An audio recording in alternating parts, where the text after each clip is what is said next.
La maladie d'Alzheimer est la première maladie neurodégénérative au monde et en France. Elle représente 70% environ de toutes les maladies neurodégénératives et concerne presque 1 million de personnes en France, avec 225 000 nouveaux cas par an.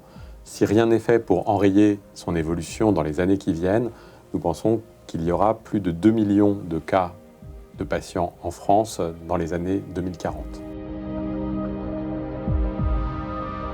Donc grâce aux orchidées, nous avons pu réaliser le projet Phénix. Ce projet Phénix avait pour objectif de définir de nouveaux biomarqueurs de la maladie d'Alzheimer et surtout petit à petit de développer ce qu'on appelle une médecine de précision en suivant des sujets âgés normaux pour mieux identifier quels sont les biomarqueurs qui permettent de repérer des gens qui sont à risque de développer la maladie.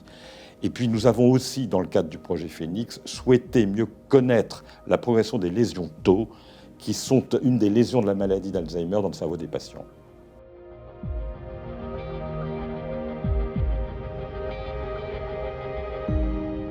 La maladie d'Alzheimer est caractérisée d'un point de vue physiopathologique par la déposition de 2 protéines dans le cerveau, qui sont le peptide bêta-amyloïde et la protéine tau. Et le niveau de présence de ces protéines permet de détecter la sévérité de la maladie d'Alzheimer. Mon travail consiste à comprendre comment la protéine tau va adopter une forme pathologique et comment cette forme malade de la protéine tau va se propager dans tout le cerveau. Ces mécanismes sont d'une importance capitale pour comprendre comment se met en place la maladie d'Alzheimer et trouver des cibles thérapeutiques.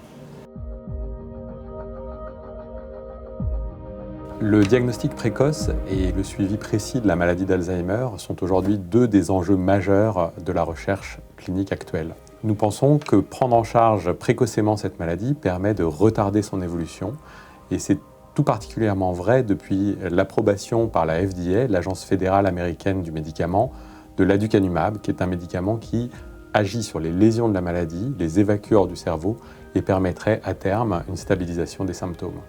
À la Pitié-Salpêtrière, nous étudions la plainte de mémoire, mais également la perception du déclin cognitif par la personne et par ses proches, afin d'améliorer le diagnostic précoce de la maladie d'Alzheimer. Avec Stanley Durleman, à l'Institut du cerveau, nous avons intégré de très nombreuses données cliniques dans des algorithmes d'intelligence artificielle, afin de prédire avec une précision inédite l'évolution de la maladie d'Alzheimer dès ces stades très débutants. Nous sommes enfin en train de mettre au point une application appelée Santé Cerveau qui sera disponible en ligne et qui permettra un repérage précoce de la maladie d'Alzheimer. Sur la base de ces résultats, l'avenir de Phénix est tout tracé, c'est de continuer à travailler sur ces biomarqueurs, à cette médecine de précision et surtout en collaborant avec de nombreux chercheurs dans les différentes régions de France.